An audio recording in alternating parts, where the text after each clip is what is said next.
हे friends, स्वागत है आप सभी का movie stock movie explain channel पे, जिस पर आज मैं रिकैप करने वाली हूँ अवतार दी लास्ट एयरबेंडर की एपिसोड 3rd और 4th को। तो चलिए अब आपका टाइम बिल्कुल भी ना वेस्ट करते हुए शुरू करते हैं इस वीडियो को, वो भी स्पॉइलर वार्निंग के साथ। लेकिन उससे पहले मेरी एक छोटी सी रिक्वेस्ट, वीडियो को लाइक, शेयर और चैनल को सब्सक्राइब करने की।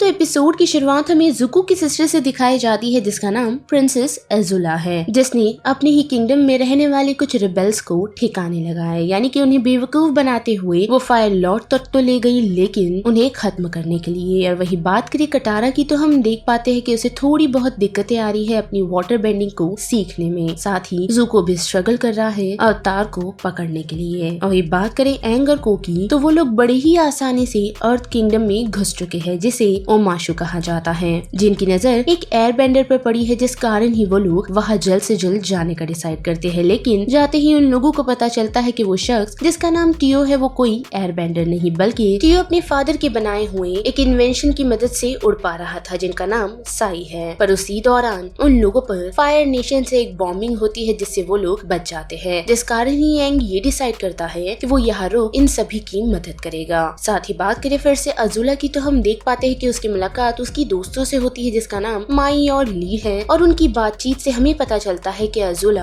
अपने भाई की जगह लेना चाहती है, यानी कि उसे अपने भाई की थ्रोन चाहिए। पर वो इस बात से काफी घबराई हुई है, क्योंकि ज़ुको ने अवतार को ढूंढ लिया। और फिर से बड़े कटारा की तरफ तो हम देख पाते हैं कि उसे पता चल चुका है कि साई कुछ बातें छुपा रहा है, यानी कि वो फायर नेशन का एक जासूस है, जिस कारण उसकी मुलाकात एक शख्स से हो जाती है, जिसका नाम जेट है, जिसने ही उन लोगों की हेल्प ओमाशु में घुसने के लिए की थी। जिसके बाद हम देख पाते हैं कि कटारा उन लोगों के साथ मिल उसी शख्स का पीछा करती है, जिसकी मुलाकात अभी अभी साई से हुई थी। पर वो नोटिस कर पाती है कि जेट अकेला नहीं बल्कि वो अपने क्रू के साथ पहुंचा है, और वो उन लोगों को ठिकाने लगा देता है। पर वही दूसरी तरफ हम देख पाते हैं कि एंग और टी को ये पता चला है कि इस एक्सप्लोजन के पीछे कोई और ही था, यानी कि फायर नेशन के लोग नहीं है। और अब जबकि फायर नेशन के उन जासूसों को ठिकाने लगा दिया गया है, तो हम नोटिस कर पाते हैं कि कटारा और जेट के बीच एक बॉन्ड क्रिएट हो गया है, वो भी उनकी फैमिलीज को खोने के कारण, क्योंकि उन दोनों ने ही अपनी फैमिलीज को वॉर के कारण खोया है। साथ ही जेट कटारा की उसकी बेंडिंग में भी हेल्प करता है, उसे ये बताते हुए कि बेंडिंग के दौरान उसे बार बार ये नहीं सोचना चाहिए कि उसकी मॉम उसके साथ नहीं, बल्कि उसे ये सोचना चाहिए कि उनकी अच्छी यादें अभी भी उसके साथ है, जिस कारण कटारा की काफी हेल्प हो जाती है, और वो finally the water whip create करने में सक्सेसफुल होती है। जिसके बाद के वो दौड़ते हुए सोको और एंग के पास पहुंचती है, जिन्हें वो साई के साथ साथ जेट के बारे में बताती है। लेकिन उन सभी की बहस हो जाती है, क्योंकि उन्हें नहीं पता कि इस एक्सप्लोजन के पीछे साई था या जेट। साथ ही बात करें ज़ुको की, तो हम देख सकते हैं कि वो इरो के साथ मिलकर ओमाशु आ पहुंचा है। पर बात करें उसकी बहन की, तो वो जाओ के साथ मिल ज़ुको को सबक सिखाने के पीछे लगी हुई है।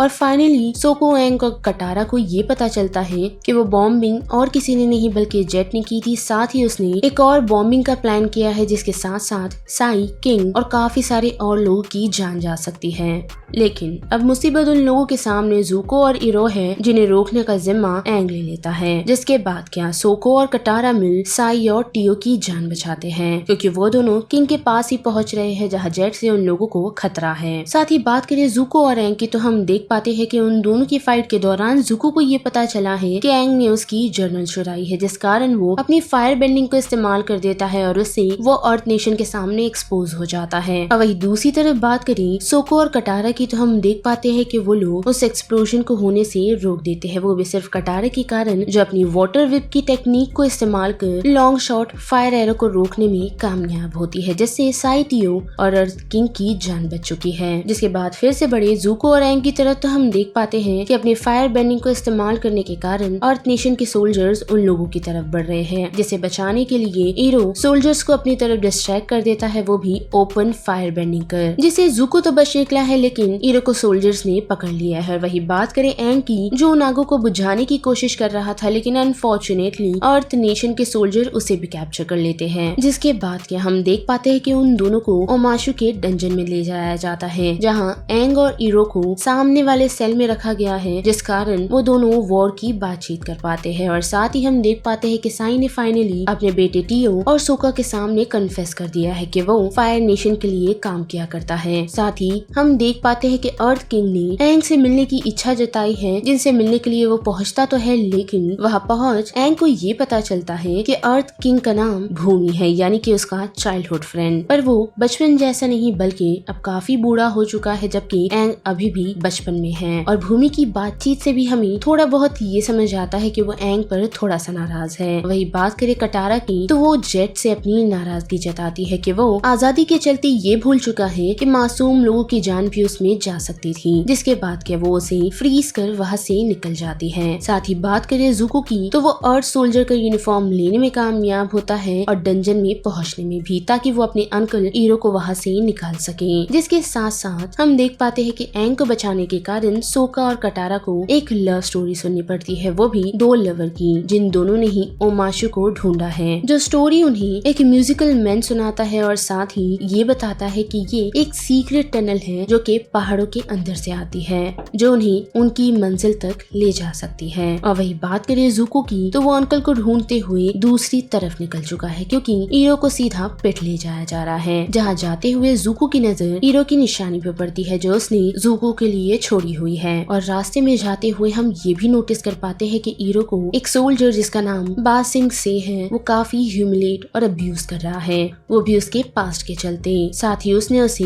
हार्टलेस तक कहा। लेकिन हमें एक फ्लैशबैक का सीन दिखाया जाता है, जहाँ हम नोटिस कर पाते हैं कि ईरो अपने बेटे की शोक सभा मना रहा है। और वही दूसरी तरफ बात करें भूमि की, तो हम देख पाते हैं कि वो एंग के साथ अजीब अजीब से गेम खेल रहा है, क्योंकि लगभग 100 सालों से भूमि किस स्थिति से गुजरा है उसकी भनक एंग को जरा भी नहीं, जिस कारण ही वो उससे काफी नाराज है। और फाइनली उन दोनों की हम एक बैटल देख पाते हैं। वही बात करें ज़ुको की, जिसने फाइनली अपने अंकल को ढूंढ लिया है और साथ ही उन दोनों ने उन अर्थ किंगडम के सोल्जर को भी हरा दिया, जिन लोगों ने ईरो को थोड़ा बहुत नुकसान तो पहुंचाया है, लेकिन फिर भी ईरो उन लोगों की जान बख्श देता है। साथ ही बात करें कटारा और सोको की, तो वो दोनों टनल में पहले तो फाइट कर रहे थे, लेकिन एक दूसरे से माफी भी मांग लेते हैं। साथ ही एक जायंट बैडगर मोल के कारण, जिन्होंने अर्थ बेंडिंग की कला ओमा और शू को सिखाई थी, वो कटारा और सोका को फाइनली पैलेस तक ले जाता है, जहां हम देख पाते हैं कि भूमि क्लियरली ये एक्सप्रेस कर चुका है कि वो एंग से काफी नाराज है और उसे इतनी सारी जिम्मेदारियां उठानी पड़ी, जिस कारण उन दोनों के बीच एक लड़ाई देख पाते हैं, जिसमें वो उसे ये बताना चाहता है, यानी कि एंग को, कि उसे मुश्किल से मुश्किल फैसले लेने होंगे। साथ ही उस लड़ाई के दौरान भूमि एंग को उसे मारने के लिए फोर्स कर रहा है, लेकिन वक्त रहते कटारा और सोको के कारण वो दोनों बच जाते हैं। और उस कारण एंग भूमि को ये समझाने में कामयाब होता है कि हम दोस्त पर रिलाई कर सकते हैं, यानी कि उन पर भरोसा कर सकते हैं, क्योंकि भूमि को दोस्ती पर अब भरोसा ही नहीं रहा। पर कटारा और सोका के कारण एंग इस सिचुएशन से निकल पाया, यानी कि वो दोस्तों पर भरोसा रख सकता है। जिसके साथ साथ हम देख पाते हैं कि एंग के पास अभी भी बाइसन की विसल रखी हुई है, जिसे भूमि ने उसके लिए बनाया था, जिस कारण भूमि शांत हो जाता है। और फाइनली अब जबकि साई ने भूमि को फायर नेशन के स्पाइस के बारे में बताया है, वो भी ओमाशु के, तो उस कारण अर्थ किंगडम अब फाइनली अटैक के लिए तैयार है। वही बात करें ज़ुको और ईरो की, कि उस पास्ट के सिचुएशन में ज़ुको ने अपने अंकल का साथ दिया था, जिस कारण ही ईरो से अपना बेटा मानते हैं और इस मिशन पर वो उसके साथ बगैर किसी सोच बूझ के आ गए, जहाँ हम नोटिस कर पाते हैं कि ज़ुको की आंखों पर जो निशान है वो अभी भी फ्रेश है। वेल, तो बस इस वीडियो में इतना है। जिस बारे में अब आप सभी की क्या राय बनती है उसे लेकर आप मुझे कमेंट सेक्शन में बता सकते हो। साथ ही वीडियो पसंद आया तो वीडियो को लाइक, शेयर और चैनल को सब्सक्राइब करना मत भूलिएगा। बाकी मैं मिलूंगी आपको फिर किसी मूवीज या सीरीज के रिकैप के साथ। तब तक के लिए आप movie stock movie explain channel के बाकी वीडियोस को एंजॉय कीजिए। Till then